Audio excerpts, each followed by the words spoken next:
Assalamualaikum, pripun? Sehat semua kan? Kali ini Injang mau bahas film horor yang diangkat dari kisah nyata yang berasal dari pinggiran kota Madrid. Film diawali hari Minggu dini hari 15 Juni 1991 dengan anggota polisi yang mendapat panggilan darurat dari seorang remaja yang bernama Veronica. Saat polisi datang ke lokasi kejadian, isi dalam rumah itu sudah berantakan, serta cacaran darah pun ada di mana-mana. Dan tiba-tiba rombongan polisi itu pun dibuat kaget saat melihat sesuatu yang belum kita ketahui. Scene pun berganti 3 hari sebelum kejadian, tanggal 12 Juni 1991. Veronica yang sedang membangunkan adik-adiknya untuk mengurus mereka segera berangkat ke sekolah, serta terlihat ibunya yang masih tertidur. Saat itu, Veronica pun sedang mengambil foto ayahnya untuk dibawa ke sekolah, di mana hari ini akan ada kejadian gerhana matahari total. Dan mereka akan menyaksikannya bersama-sama di sekolah. Tapi tidak dengan Veronica. Dia kelihatan merencanakan hal lain dengan teman-temannya, yaitu Rosa serta Diana. Yang ternyata mereka akan melakukan sebuah ritual di basement sekolah, tepat pada saat gerhana matahari total. Dan mereka mulai melakukan ritual itu dengan menggunakan papan Ouija. Kalau di negara kita bisa dengan permainan jalangkung ya. Kalau menurut Inyong sih permainan Ouija ataupun dengan jalangkung sama saja. Yang intinya untuk memanggil arwah orang yang sudah meninggal dengan tujuan tertentu. Kalau mereka rencananya Veronica akan memanggil arwah ayahnya untuk diajak bicara. Karena Veronica sangat rindu terhadap ayahnya yang telah meninggal. Awalnya tidak ada hal yang mengerikan yang terjadi. Namun tiba-tiba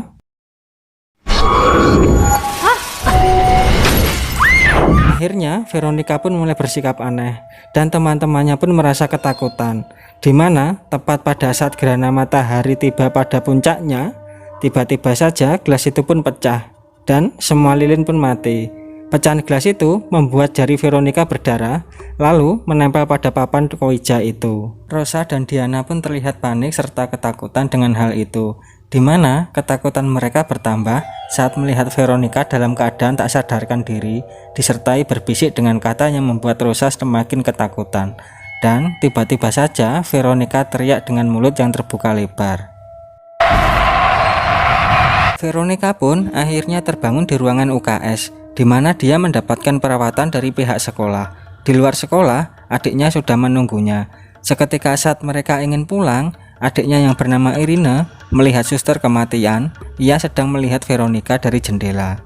Di sini, Veronica bingung mengapa suster itu tahu keberadaannya, padahal mata suster itu tidak dapat melihat, alias buta. Di saat perjalanan pulang, Veronica pun menghampiri ibunya yang sedang bekerja di sebuah kafe.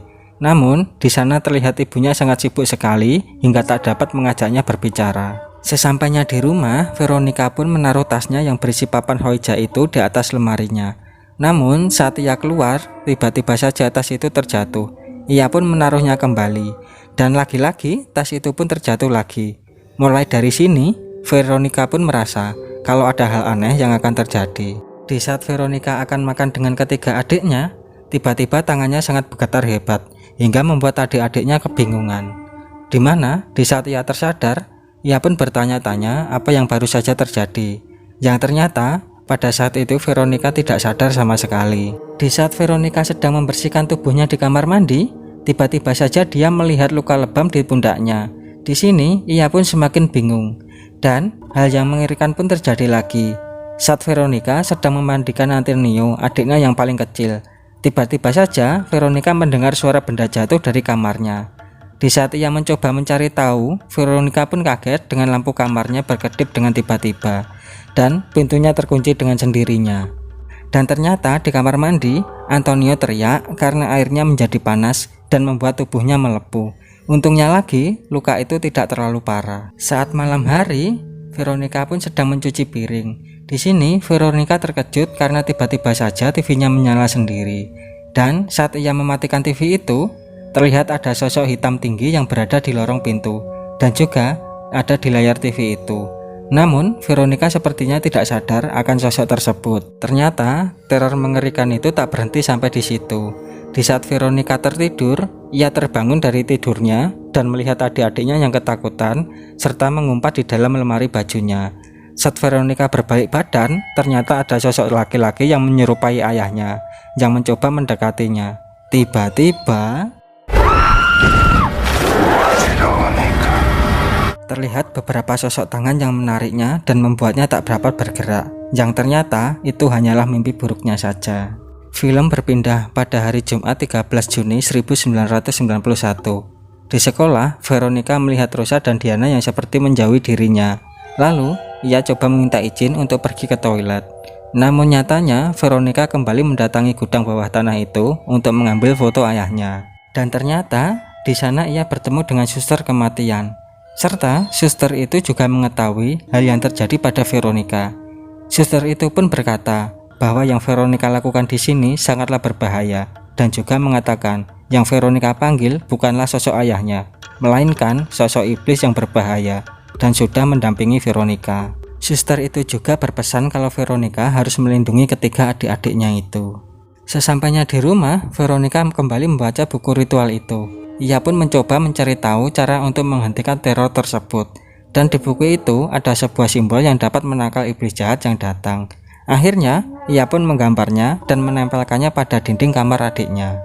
Tiba-tiba saja bel rumahnya berdering. Dan ternyata di luar ada tetangganya yang merasa kesal karena langit-langit rumahnya terdapat noda hitam. Dan itu terdapat di bawah kamar Veronica. Padahal tak ada bocor sama sekali pada ruangan itu. Dan tiba-tiba... Tía, no tiene gracia, veo vuestra habitación desde aquí. Veronica pun mendengar suara adiknya meminta pertolongan, dan saat Veronica melihat dari jendela kamarnya, ia melihat di sana ada sosok hitam yang sangat mengerikan. Veronica pun bergegas menghampirinya, tetapi tidak ada apapun di sana. Namun saat ia ingin kembali, tiba-tiba saja mainan adiknya menyala, dan iblis itu pun kembali muncul. Sosok iblis itu membakar simbol penangkal yang Veronica buat, serta mencekik Lucia. Tapi untungnya Lucia bangun, dan iblis itu pun akhirnya menghilang. Karena takut kejadian itu terjadi lagi, Veronica pun menyuruh adiknya untuk tidur di ruang tamu bersama. Di saat itu, Veronica memutuskan untuk begadang agar dapat menjaga adik-adiknya. Tak berhenti sampai di situ saja, tiba-tiba ada suara yang memanggil namanya. Karena penasaran, Veronica pun mencari asal suara itu. Dan benar saja, iblis itu pun kembali datang untuk mengganggunya. Akhirnya, Veronica pun melihat jelas penampakan iblis itu dari balik pintu. Namun, saat pintunya terbuka, ternyata ibunya yang pulang. Dan dia terlihat bingung atas apa yang sedang mereka lakukan. Karena mereka terlihat sangat ketakutan. Saat itu, Veronica pun berkata bahwa ia telah diganggu oleh sosok iblis. Namun ibunya sama sekali tidak percaya dengan kata-kata Veronica. Mendengar penjelasan Veronica, ibunya pun malah berkata bahwa Veronica harus belajar lebih menjadi dewasa lagi dan tidak mengatakan cerita hantu kepada adik-adiknya. Di saat Veronica tertidur, ia pun dibangunkan oleh adik-adiknya. Akan tetapi, mereka malah menggigit Veronica dan memakan dagingnya. Veronica pun berteriak memanggil ibunya. Saat itu juga terlihat ibunya juga sangat menyeramkan. Dan ternyata itu hanyalah mimpi buruknya saja. Saat itu, ternyata Veronica menstruasi untuk pertama kalinya. Sabtu 14 Juni 1991, saat sedang membersihkan kasurnya, Veronica melihat ada bercak noda hitam yang berada di bawah kasurnya. Ia pun bingung akan hal itu. Lalu, saat menemui adiknya Antonio, ia berkata bahwa semalam ayahnya datang dan membacakan buku untuknya. Di sini, Veronica pun kaget dan menyuruh Antonio untuk menutup telinganya dan memanggil Veronica jika sosok itu datang kembali. Veronica juga melihat di bawah kasur adik-adiknya. Ternyata terdapat bercak hitam yang menyerupai iblis itu. Karena semakin khawatir, Veronica pun menitipkan adik-adiknya kepada ibunya dan dia juga pergi untuk bertemu dengan suster kematian itu. Yang ternyata Veronica berniat meminta tolong agar iblis itu dapat berhenti mengganggunya. Dan suster itu berkata bahwa iblis itu hanya dapat berhenti dengan cara seperti saat ia memanggilnya. Veronica harus memanggil iblis itu lagi dan kemudian ia harus menghancurkan portalnya. Di mana suster kematian juga memberitahukan kesalahan Veronica, yaitu mereka tidak melakukan salam perpisahan saat permainan itu selesai, yang berakibat iblis itu akan menempel pada tubuh si pemanggil yang masih dalam keadaan perawan. Suster itu juga berkata bahwa kebutaan yang ia alami disebabkan oleh iblis yang meneror Veronica sekarang. Menyadari akan hal itu, Veronica kembali mengajak Rosa dan Diana untuk melakukan ritual perpisahan. Tetapi Rosa menolak dan menganggap itu hanyalah omong kosong saja. Veronica pun diusir dari sana. Dan di luar, Rosa berkata bahwa pada saat kerasukan, ternyata Veronica mengatakan bahwa hari itu ia telah mati. Yang dimana karena hal itulah mereka pun menjauhi Veronica. Lalu Veronica pun bertekad untuk tetap melakukan ritual itu. Dan kali ini ia mengajak adik-adiknya karena permainan itu harus dilakukan oleh 3 orang, serta meminta Antonio untuk menggambarkan simbol penangkal iblis. Namun Antonio yang masih terlalu kecil malah menggambarkan simbol yang salah. Ia menggambar simbol untuk pemanggilan iblis. Dan akhirnya ritual pun dimulai. Veronica mulai mencoba berbicara dengan arwah itu serta menyuruhnya untuk pergi. Namun iblis itu tetap menolaknya. Akhirnya Veronica pun membaca buku petunjuk yang menyuruhnya untuk menyanyikan sebuah mantra atau lagu secara bersamaan. Dan mereka bertiga pun menyanyikan lagu Jendela dengan terus-menerus. Sampai akhirnya papan itu pun robek dan gelas yang ia gunakan tiba-tiba saja bergerak. Veronica yang merasa penasaran pun mengikuti kemana gelas itu pergi. Ternyata gelas itu mengarah ke kamarnya dan tiba-tiba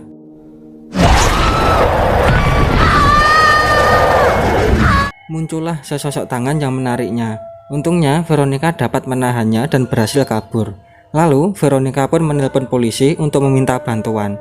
Di sini Antonio ditarik iblis itu. Untungnya saat itu ia dapat menemukan Antonio dan mengajak adik-adiknya pergi dari tempat itu. Antonito. Scene berpindah di tempat kerja ibu Veronica. Di sana ibunya bingung melihat banyak sekali mobil polisi menuju ke arah rumahnya. Dengan rasa penasaran, akhirnya ibunya pun kembali pulang. Di sisi lain, Veronica berhasil mengeluarkan adiknya Lucia dan juga Irina. Namun ternyata Antonio menghilang dari gendongannya. Veronica pun kembali untuk mencari Antonio. Di saat ingin menolongnya, iblis itu pun membenturkan kepala Veronica ke cermin. Lantas Veronica mengambil pecahan cermin itu untuk berjaga-jaga dan menghampiri Antonio. Tapi terlihat saat itu Antonio yang sangat ketakutan karena melihat Veronica yang kerasukan sosok iblis yang terlihat ingin membunuh Antonio. Akhirnya Antonio terus menutup telinganya dan memanggil-manggil nama Veronica. Yang untungnya hal itu dapat membuat Veronica tersadar kembali, di mana Veronica teringat perkataannya kepada Antonio kalau ketemu iblis itu untuk tutup telinga dan memanggil namanya. Di sini Veronica juga menyadari kalau yang menyakiti adik-adiknya selama ini adalah dirinya sendiri yang sudah dikendalikan iblis itu. Akhirnya Veronica pun menggesekkan lehernya sendiri dengan pecahan kaca itu, berharap teror iblis itu akan selesai dan tak menyakiti adik-adiknya lagi. Tak lama berselang, rombongan polisi pun datang, dan alangkah terkagetnya mereka saat melihat Veronica yang sekarat saat itu. Dan akhirnya, Veronica mengorbankan nyawanya sendiri untuk mengusir iblis itu. Atas kejadian tersebut, Inspektur Jose Ramon Romeo membuat kisah nyata ini menjadi sebuah cerita mengerikan yang menimpa Veronica. Di mana saat dia melakukan penyelidikan, 2 orang petugas merasa mual dan jatuh sakit selama 2 minggu. Dan kasus ini adalah kasus pertama kepolisian Spanyol untuk menangani kejadian supranatural. Dan film pun selesai. Ingat pesan Inyong, mau dimanapun tempatnya, kita harus mempercayai kalau setan itu ada. Tapi kita juga tidak boleh takut terhadap mereka. Oke, sampai di sini dulu ya. Kita akan berjumpa lagi pada film selanjutnya. Terima kasih.